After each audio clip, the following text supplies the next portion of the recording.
तो पाकिस्तान के बाद अब उनके तटपुंजिए यार कूटे जा रहे हैं। जी हाँ, भारतीयों ने अब उस टर्की और अजरबैजान को भी पेलना शुरू कर दिया है। लेकिन इस बार ये पिटाई हमारी फौज नहीं, जनता कर रही है। इन दोनों पिद्दी देशों ने क्या समझ लिया था कि पाकिस्तान का साथ देने पर हमारी जनता उन्हें छोड़ देगी? ना बाबा ना, हम हिंदुस्तानी किसी का उधार नहीं रखते। ये वही टर्की है जिसकी भूकंप के बाद, अर्थक्वेक के बाद सबसे पहले भारत ने मदद की थी। सबसे पहले हमारे जहाज वहां पहुंचे थे मदद का सामान लेकर। लेकिन इसके बदले उन्होंने क्या किया? पाकिस्तान को हमसे लड़ने के लिए अपने ड्रोन दे दिए। वो तो हिंदुस्तानी ताकत थी कि उसने टर्की के इन शादी वाले ड्रोनों के परखच्चे उड़ा दिए। लेकिन टर्की ने तो एक तरह से पाकिस्तान को हथियार देकर भारत से दुश्मनी तो मोल ले ली है।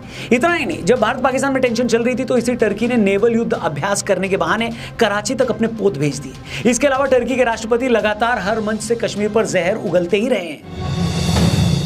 लेकिन इस बार जो हुआ है उसने हिंदुस्तानियों के सब्र का बांध तोड़ दिया है। हमने भी ठान लिया कि बिना एक भी गोली चलाए तुर्की की इकोनॉमी की कह के लेंगे। और ऐसा करने के भारत के पास एक से ज्यादा तरीके हैं। सिर्फ 2024 में 3,30,000 से ज्यादा भारतीय टर्की घूमने गए थे। इन लोगों के वहां जाने से टर्की ने $400 मिलियन का बिजनेस किया था। अब जैसे ही पाकिस्तान के साथ भारत की टेंशन बढ़ी है और लोगों को पता लगा कि टर्की पाकिस्तान का साथ दे रहा है, तो सिर्फ एक हफ्ते में 60% लोगों ने अपनी बुकिंग कैंसिल कर दी है। पहले कोलकाता से हर रोज टर्की जाने वाले 200 लोग होते थे, अब ये नंबर घटकर 50 से नीचे आ गया। अजरबैजान जाने वालों का नंबर तो सिंगल डिजिट में आ गया है। इतना ही नहीं, बड़ी बड़ी ट्रैवल कंपनियां लोगों को ऑल्टरनेट भी दे रही हैं और ऑप्शंस दे रही हैं, बता रही हैं कि आप टर्की की बजाय सिंगापुर, वियतनाम या बाली चले जाएं। मतलब इन दोनों देशों की भी अब वैसी ही लंका लगेगी जैसे मोइत्जू के मालदीव्स की लगी थी। जो भारतीयों के मालदीव बॉयकॉट के बाद सिर्फ 1 महीने में ही रोने लगा था। उस वक्त मालदीव का जो बॉयकॉट शुरू हुआ था ना, अब तक मालदीव उसे संभल नहीं पाया है। सिर्फ 2024 के अंदर इंडिया से मालदीव जाने वाले लोगों की संख्या 47% से कम हो गई है। जो मालदीव भारतीय टूरिस्ट की टॉप डेस्टिनेशन हुआ करता था, वो एक ही साल में 6ठे नंबर पर आ गया। अब होता क्या है ना, कभी कभी नेताओं को भी अपनी नेतागिरी चमकाने के चक्कर में ये ध्यान में नहीं रहता कि जो बकलोली वो लोग कर रहे हैं उसका इंपैक्ट क्या होगा। मोइत्जू ने भी जब इलेक्शन लड़ना था तब इंडिया आउट का नारा दिया और अब जीत कर आया तो समझ में आया कि इंडिया ने ही मालदीव्स को गेट आउट कर दिया।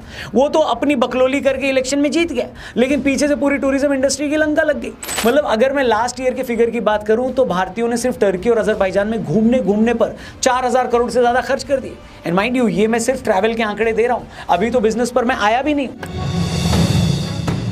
टूरिज्म के बाद भारत टर्की और अजरबैजान से अपना ट्रेड भी कम करने जा रहा है। महाराष्ट्र से लेकर कई जगह के ट्रेडर्स बोल रहे हैं कि उन्होंने टर्की से एप्पल मंगवाना बंद कर दिया। इसी तरह राजस्थान के व्यापारियों ने भी टर्की से कई चीजें मंगवाना बंद कर दी। 2024-25 में भारत ने टर्की को $5.2 बिलियन का एक्सपोर्ट किया था, जो कि भारत के टोटल एक्सपोर्ट का 1.5% था। इसी पीरियड में टर्की से भारत ने $2.84 अरब का इंपोर्ट भी किया था, जो इस पीरियड में भारत के टोटल इंपोर्ट का सिर्फ 0.5% था। लेकिन भारत और पाकिस्तान के बीच जो विवाद हुआ, जिस तरह से टर्की ने खुलकर पाकिस्तान का सपोर्ट किया, उसके बाद लोग डिमांड कर रहे हैं कि ये बिजनेस भी पूरी तरह से बंद कर दो। आपको बता दें, फिलहाल भारत तुर्की से बेसिक मेटल और स्टील $2.18 बिलियन का खरीदता है। इसी तरह पावर रजिस्टर और टरबाइन 311 मिलियन का, केमिकल और प्लास्टिक 219 मिलियन का, आर्टिफिशियल सामान 185 मिलियन का, मैकेनिकल उपकरण 168 मिलियन का, नॉनवेज और डेयरी प्रोडक्ट $149 मिलियन के हर साल हम टर्की से खरीदते हैं। लोगों का कहना है कि अब टाइम आ गया है कि भारत ये सारा सामान टर्की से खरीदना बंद कर दे, क्योंकि जब तक उसके व्यापार को, उसके बिजनेस को चोट नहीं पहुंचाई जाएगी, तब तक उसे पाकिस्तान का साथ देने की कीमत नहीं समझी आएगी। ऐसा नहीं कि भारत की इस पॉलिसी से हमारे यहां के ट्रेडर्स को नुकसान नहीं होगा। भारत भी टर्की को हर साल $2.75 बिलियन का इलेक्ट्रॉनिक सामान देता है, ट्रांसपोर्ट इक्विपमेंट $954 मिलियन के, केमिकल्स $528 मिलियन के और कई 100 मिलियन के रबर और प्लास्टिक के सामान हम भी टर्की को हर साल बेचते हैं। लेकिन सेलर्स यहां पर खुद आकर बोल रहे हैं कि जहां बात देश की है, हम देश को पहले रखेंगे, बिजनेस को बाद में। इसी तरह हर साल भारत अजरबैजान से भी $1.93 मिलियन का इंपोर्ट करता है और शायद अब पूरी तरह ये बंद हो जाए। हम यहाँ क्लियर कर दें, टर्की और अजरबैजान के बाइकआउट की जो बात हो रही है, ये खुद लोगों की तरफ से हो रही है। गवर्नमेंट ऐसा बोली नहीं है कुछ और ना बोलेगी, लेकिन आप जानते हैं सोशल मीडिया की पावर क्या है। भारत का जब मालदीव से टसल हुआ था तब भी मोदी जी ने कहा कुछ थोड़ी था। वो तो बस लक्षद्वीप गए, पिक्चर खिंचाई, चेयर लेके बीच पे बैठे, उसके बाद क्या था, जनता को बिस्मिल का संदेश मिल गया था। और इस बार तो बिस्मिल ने कोई संदेश भी नहीं दिया है। उससे पहले टर्की और अजरबैजान की खाट खड़ी होनी शुरू हो गई।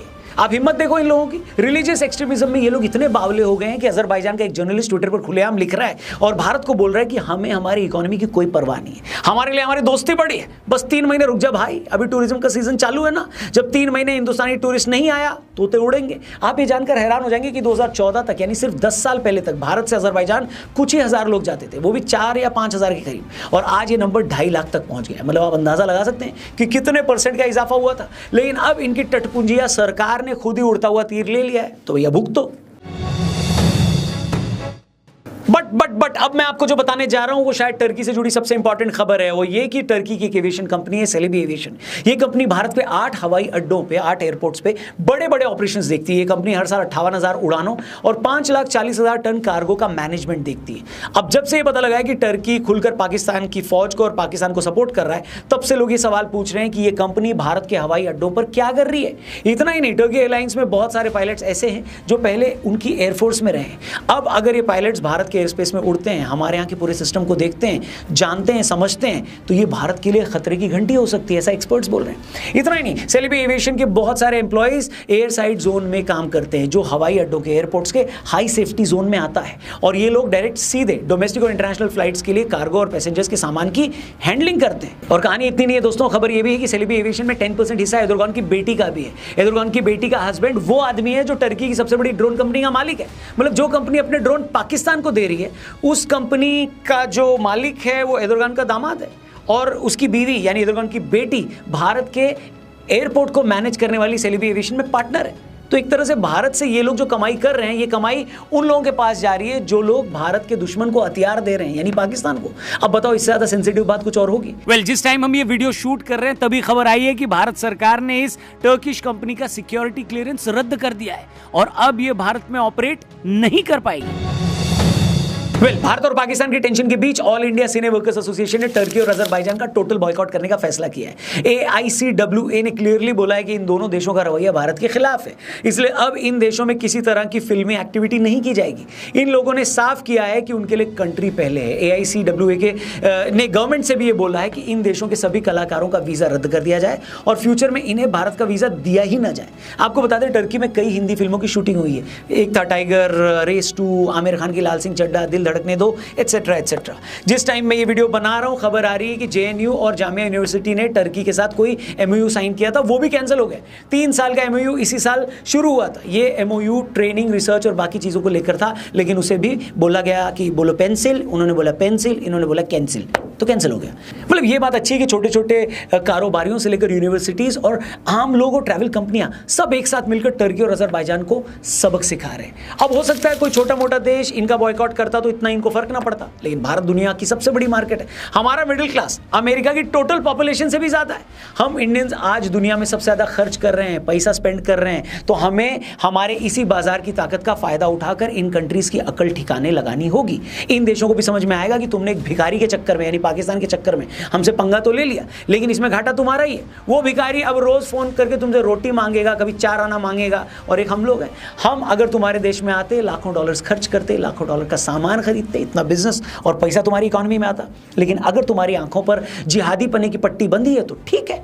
एक बात समझ लो दोस्तों अच्छे से, आज की दुनिया में कोई किसी का सगा नहीं है, हर किसी को अपनी लड़ाई खुद लड़नी है। ट्रंप को ही देख लो, वो भी हर जगह धंधे के चक्कर में घूम फिर रहा है। जिस शख्स के सिर पर कल तक 10 लाख डॉलर का इनाम अमेरिका ने रखा था, आज ट्रंप उसी से हाथ मिला रहा है। आज की दुनिया में ना कोई किसी की लड़ाई लड़ने नहीं आ रहा है, और भारत जैसे देश की लड़ाई तो कोई और लड़ेगा ही नहीं, भारत को खुद लड़नी है। क्योंकि बांग्लादेश, पाकिस्तान जैसे देश तो हमेशा हमसे लड़ेंगे, और चीन जैसा देश हमें आगे बढ़ने से रोकेगा। अमेरिका भी नहीं चाहेगा कि इंडिया ज्यादा बड़ा हो जाए, इसलिए हमें खुद अपनी तरक्की, अपनी प्रोग्रेस, अपनी इनोवेशन पर ध्यान देना होगा, क्योंकि इसी इनोवेशन के दम पर हम मैन्युफैक्चरिंग हब बनेंगे, दुनिया को अपनी टेक्नोलॉजी एक्सपोर्ट करेंगे, उसी तरह जैसे आज इजराइल करता है, जापान करता है। एक बार हम खुद को उस लेवल पर ले गए जहां आज चीन है, तो फिर किसी देश की हिम्मत नहीं कि वो भारत के फटे में अपनी टांग अड़ा सके, और मुझे लगता है ये दिन जल्दी आएगा, हम सबके कंट्रीब्यूशन से आएगा। बाकी बॉयकॉट टर्की पर और बॉयकॉट अजरबैजान पर आपका क्या व्यू है, क्या कहना चाहते हो, कमेंट करके जरूर बताइए। क्या जनता सही कर रही है? बाकी जाने से पहले हमारे चैनल को सब्सक्राइब करना और हमारे व्हाट्सएप चैनल को ज्वाइन करना, डिस्क्रिप्शन में लिंक दिया है, ताकि ऐसी वीडियोस डायरेक्टली आपके व्हाट्सएप पर भी हम पहुंचा सकें। थैंक यू फॉर वॉचिंग, अपना ध्यान रखिए। जय हिंद, वंदे मातरम।